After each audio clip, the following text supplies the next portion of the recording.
안녕하세요. 코인 생태계의 숨겨진 비밀을 찾아 떠나는 코인 탐험대 탐험대장입니다. 여러분, 지금까지 우리가 탐험했던 코인들 기억하시나요? 비트코인처럼 은행이나 국가의 통제를 벗어나서 완전히 새로운 세상을 만들겠다고 외친 녀석들이었죠. 그런데 말입니다. 오늘 우리가 파헤쳐볼 이 코인은 태생부터가 아주 다릅니다. 기존 금융 시스템을 부수기는커녕 오히려 은행들을 찾아가서 우리랑 손잡고 같이 일하자 라고 외친 코인 생태계의 이단하죠. 속도도 엄청 빠르고 수수료도 거의 공짜에 가까워서 한때 국경 없는 송금의 제왕이 될 거라고 전 세계가 열광했던 코인. 한국인들에게는 정말 애증의 이름이기도 하죠. 네, 맞습니다. 바로 리플입니다. 천재적인 아이디어로 출발해서 대형 금융사들의 러브콜을 한 몸에 받았지만 여러분도 잘 아시다시피 SEC, 라는 거대한 규제 풀풍을 만나서 정말 길고도 험난한 시간을 보내고 있습니다. 도대체 리플은 어떻게 탄생했고 또 어떤 위기들을 겪었길래 지금의 자리에 오게 된 걸까요?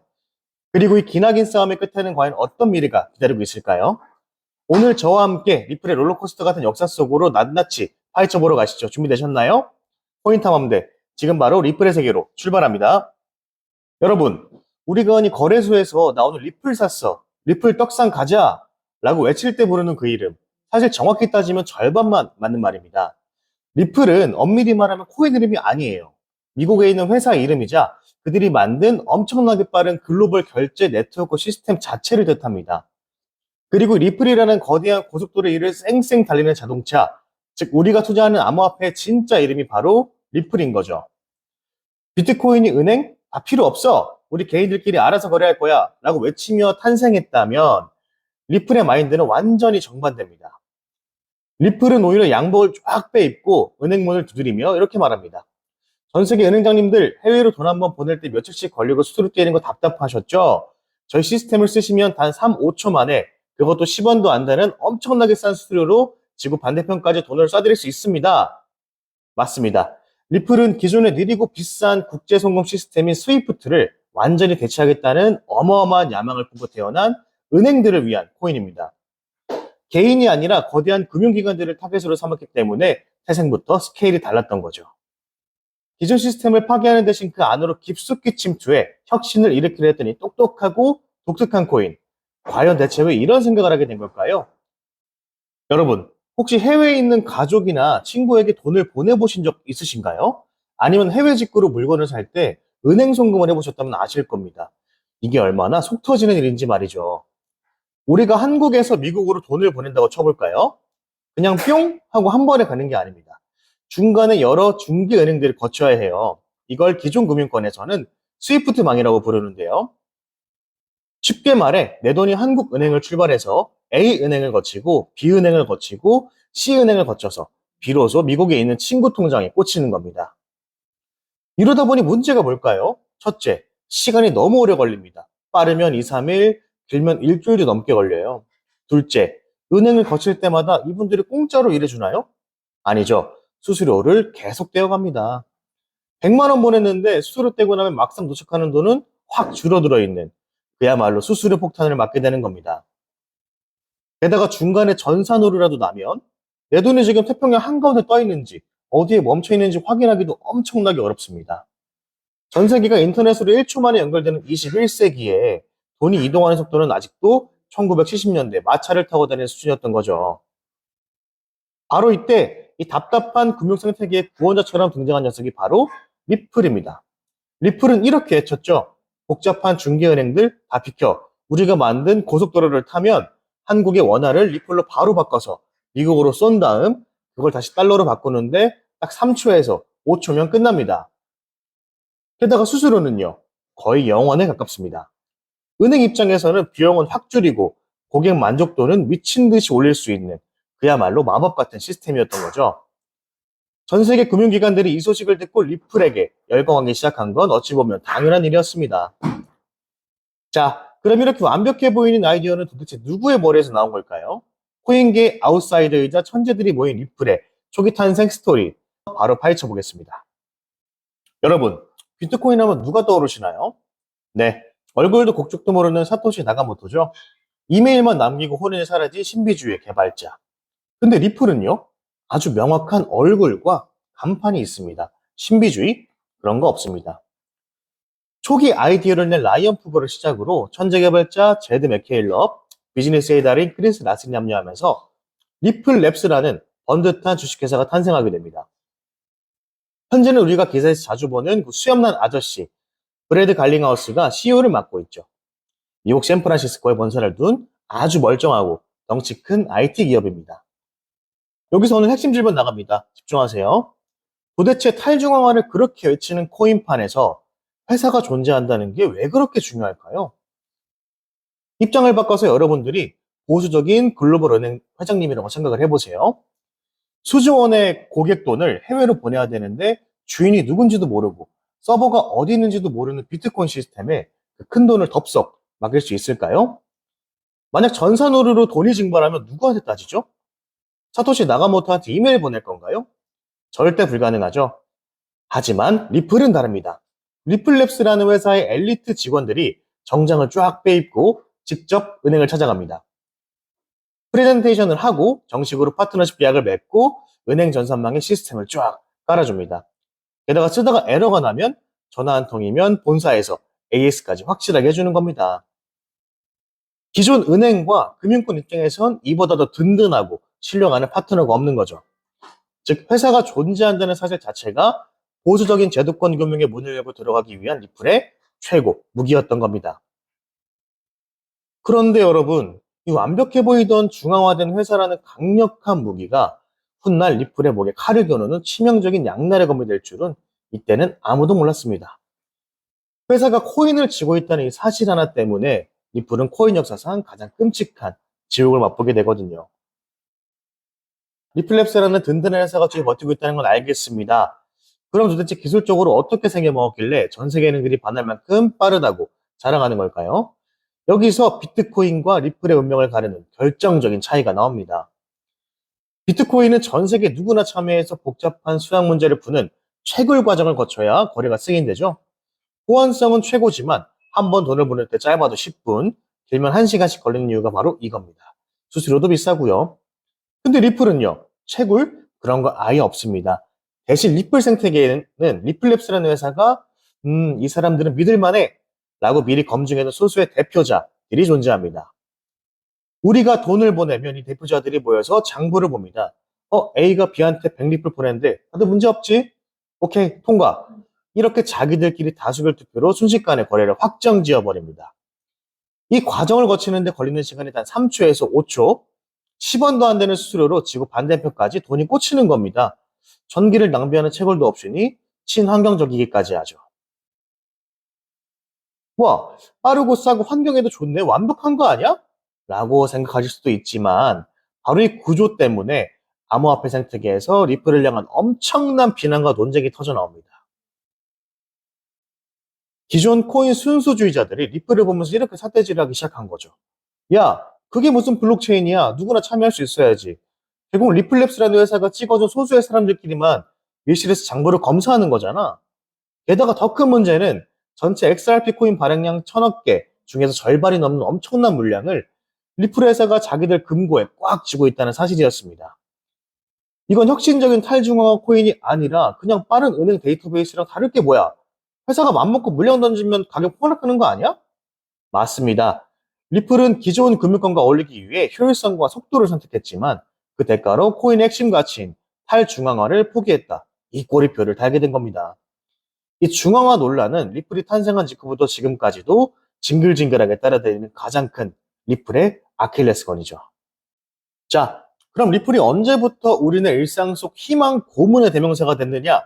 바로 코인 역사상 전무후무한 광기의 해 2017년입니다. 이때 리플은 단순한 코인이 아니라 하나의 종교였어요. 여러분 상상해보세요. 2017년 초에 리플 얼마였는지 아십니까? 단돈 0.006달러, 한국 돈으로 약 6원이었어요.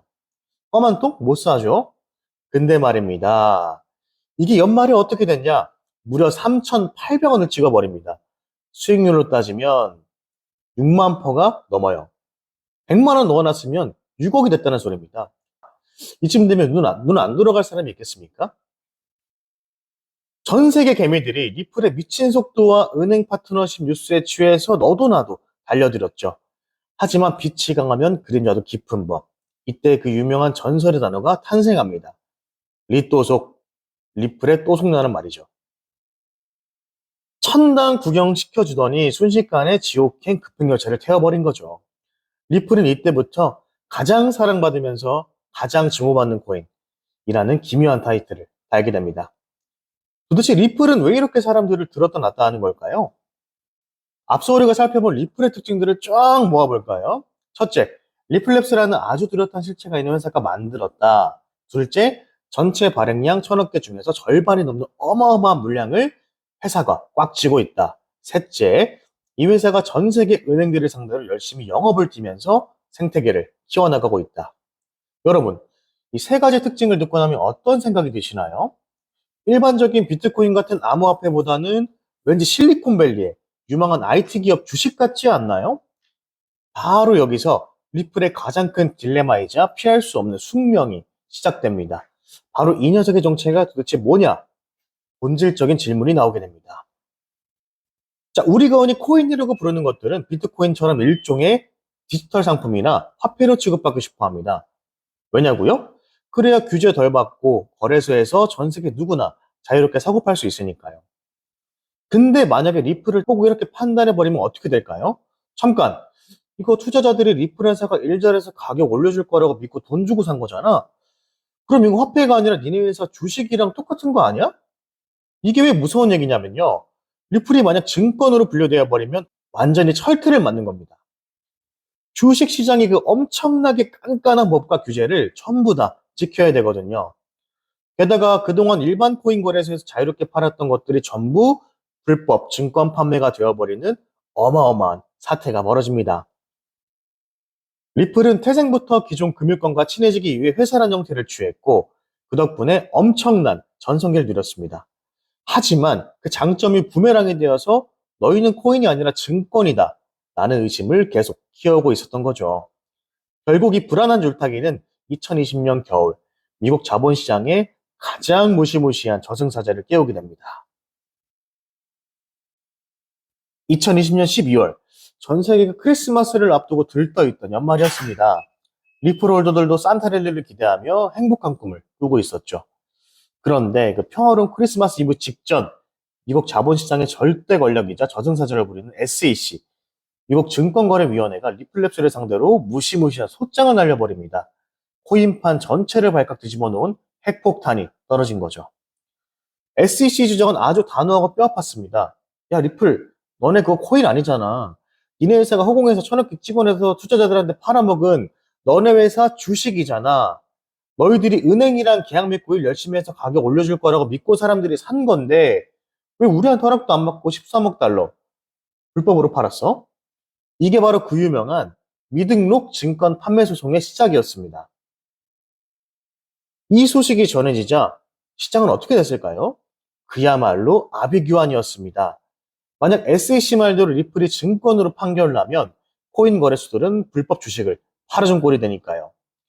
겁을 먹은 미국 최대 거래소 코인베이스를 시작으로 수많은 글로벌 거래소들이 줄줄이 리플을 상장 폐지시키거나 거래를 중단시켜버립니다. 이제 리플은 끝났다, 휴지 조각이 될 거다라는 공포가 시장을 덮쳤고 800원 가까이 가며 승승장구하던 리플의 가격은 순식간에 200원대까지 수직으로 곤두박질 칩니다. 수많은 투자자들이 피눈물을 흘렸던 그야말로 피해 크리스마스였죠. 그렇게 모두가 끝났다고 말하던 순간 정부라는 거대한 골리앗 철퇴를 맞은 리플랩스는 순순히 백기를 눌렀을까요? 천만의 말씀입니다. 웃기지 마. 우리 증권이 아니야. 끝까지 가보자. 리플은 절대 물러서지 않았습니다. 오히려 전 세계 암호화폐 시장은 운명을 짊어지고 SEC를 상대로 피 튀기는 전면전을 선포하죠. 모두를 지치게 만들었던 몇 년간의 지독한 법정 공방전, 과연 승리의 여신은 누구의 손을 들어주었을까요? 아, 여러분, 2021년 암호화폐 대불장 기억하시나요? 비트코인이 8천만 원 뚫고 이름도 처음 들어보는 잡코인들이 몇 페퍼씩 미친 듯이 떡상하던 그 전설의 시기 말입니다. 남들 다 파티 열고 샴페인 터뜨릴 때 우리 리플홀더들은 뭐라고 쳤을까요? 네, 구석에서 눈물만 훔치고 있었습니다. SEC 소송이라는 거대한 족쇄에 묶여버린 리플은 그 엄청난 불장 속에서도 혼자만 가격이 짓눌린 채 바닥을 기어다녔거든요. 조금만 오르려고 하면 소송 악재 뉴스가 터지고 또 오르려고 하면 재판이 연기됐다는 소식이 쏟아졌죠. 이 지독한 희망 고문이 계속되자 한국 코인판에는 전설적인 유행어가 탄생하죠. 바로 리또속, 리플에 또 속냐 라는 뜻이죠. 호재 뉴스가 떠서 이번에 진짜 간다 하고 샀다가 또 귀신같이 제자리로 돌아오는 리플을 보며 투자자들이 해탈을 해버린 겁니다. 오죽하면 가격이 하도 한 변해서 달러에 연동된 스테이블 코인 아니냐 이런 뼈 때리는 농담까지 나왔을까요? 리플의 이미지는 어느새 은행들의 세련된 파트너에서 맨날 소송 핑계대고 안 오르는 코인, 물리면 답도 없는 애증의 코인, 이걸로 전락해버리고 말았습니다. 하지만 이게 리플 이미지의 전부는 아니었습니다. 남들이 조롱하고 떠나갈 때 오히려 소송을 계기로 리플과 끝까지 함께하겠다는 엄청난 강성 팬덤, 이른바 XRP 아미가 전 세계적으로 뭉치기 시작한 겁니다. 이들은 단순히 돈을 벌기 위해서가 아니라 미국 정부의 규당한 규제 폭과에 맞춰 싸우는 암호화폐의 유일한 수호자로 리플을 응원하기 시작했습니다. 리플이 지면 코인판 전체가 죽는다. 리플이 여기서 이기면 저 SEC 코를 납작하게 만들고 진정한 떡상을 맞이할 것이다. 조롱거리 리또속과 맹목적인 믿음의 XRP 아미, 이 극단적인 두 이미지를 동시에 품은 채 리플은 몇 년의 세월을 버티고 또 버텼습니다. 그리고 마침내 길고 길었던 터널의 끝에 한 줄기 빛이 스며들기 시작합니다. 모두가 기다렸던 법원의 첫 번째 판결이 세상에 나오게 된 거죠. 자, 수년의 피말리는 싸움 끝에 판사님은 과연 누구의 손을 들어주었을까요? 그 짜릿한 결과를 확인해 보시죠. 2023년 7월, 몇 년 동안 코인 시장의 전체의 목을 짓누르고 있던 그 무거운 침묵이 마침내 깨졌습니다. 미국 법원의 아날리사 토레스 판사가 코인 역사에 길이 남을 엄청난 판결문을 발표한 겁니다. 그 내용의 핵심은 딱 한 줄이었습니다. 일반 투자자들이 거래소에서 사고 파는 리플은 증권이 아니다. 와, 여러분, 이 말이 떨어지자마자 시장이 어떻게 반응했을까요? 그야말로 축제였습니다. 그동안 억눌려 있던 리플 가격이 미친 듯이 치솟았고 상장 폐지되었던 코인베이스 같은 미국 거대 거래소들도 부랴부랴 어이쿠 판사님 리플 다시 상장하겠습니다 하며 태세를 전환했죠. 수년간 SEC에게 핍박받던 리플랩스의 승리이자 SEC의 무리한 규제에 제동을 건 암호화폐 시장 전체의 승리라고 사람들은 환호했습니다. 그런데 여러분 잠깐만요. 우리가 샴페인을 너무 일찍 터뜨린 걸까요? 이 판결문을 끝까지 꼼꼼하게 읽어보면 판사님이 뒤에 아주 중요한 단서를 하나 달아놨습니다. 일반 개미들이 거래소에서 산 리플은 증권이 아니야. 그건 오케이. 하지만 리플랩스가 초창기에 자기들 회사 운영자금 마련하라고 대형 금융기관에 직접 다이렉트로 팔아넘긴 1,000억 원어치에 가까운 리플 물량 있죠? 그건 명백히 투자 계약, 즉 불법 증권 판매가 맞다. 이게 무슨 말일까요? 네, 절반의 승리이자 반쪽짜리 승리였던 겁니다. 개미들이 산 건 코인으로 인정해줬지만 기관들에게 팔아먹은 건 주식을 불법으로 판 거니까 벌금을 왕창 물어내라는 뜻이었죠. 결국 리플은 수억 달러의 어마어마한 벌금 폭탄을 맞을 위기에 처했고 화가 단단히 난 SEC는 이 판결 인정 못해 중간 항소할 거야 라며 또다시 딴지를 걸기 시작합니다. 축제는 하루 만에 끝났고 지긋지긋한 소송의 늪은 완전히 끝나지 않은 채 지금까지도 그 여진이 계속되고 있습니다. 리플 홀더들 입장에서는 아 이놈의 소송 진짜 징글징글하다 라는 소리가 절로 나오는 상황인 거죠. 자, 지금까지 리플의 롤러코스터 같은 역사를 살펴봤는데요. 여기서 리플의 장점과 약점 딱 두 가지씩 머릿속에 넣고 가겠습니다. 먼저 리플이 가진 무시무시한 장점입니다. 첫째, 압도적인 실사용과 파트너십입니다.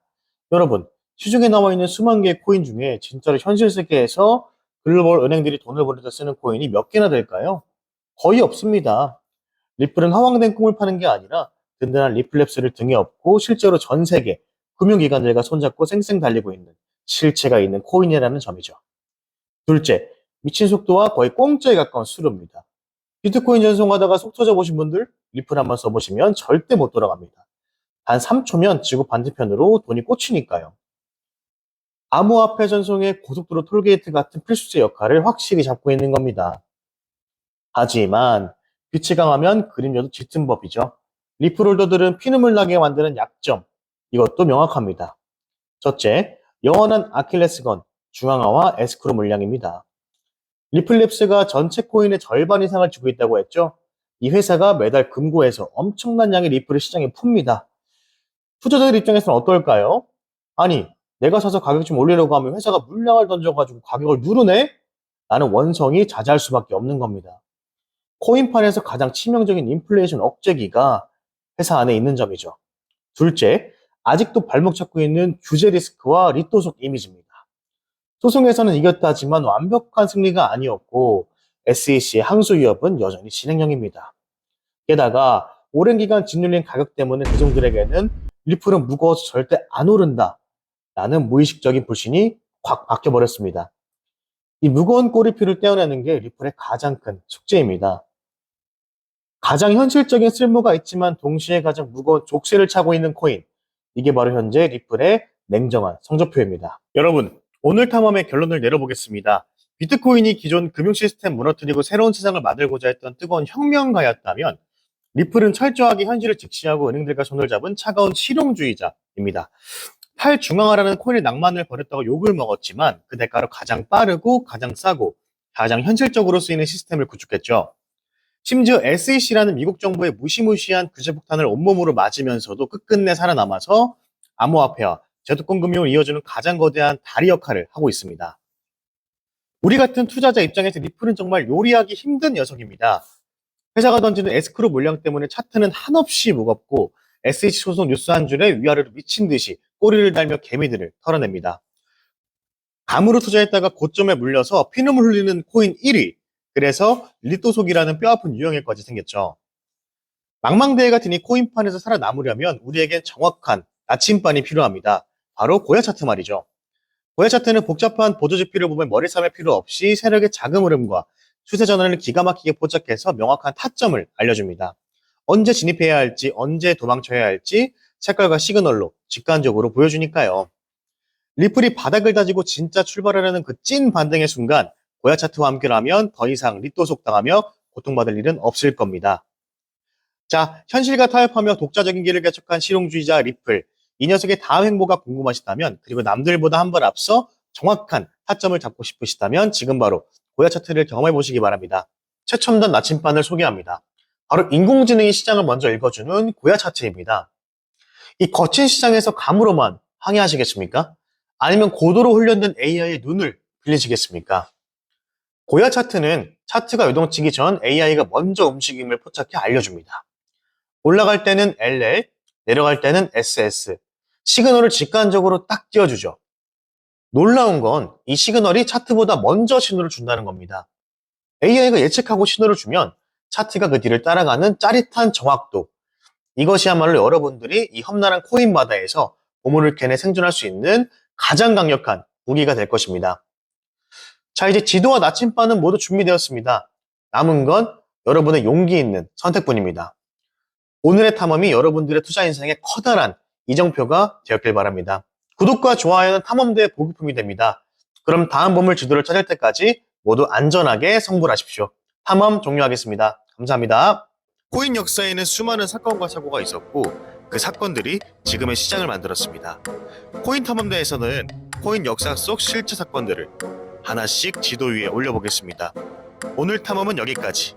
다음 탐험에서 다시 만나겠습니다. 코인 탐험대장 김동준이었습니다. 감사합니다.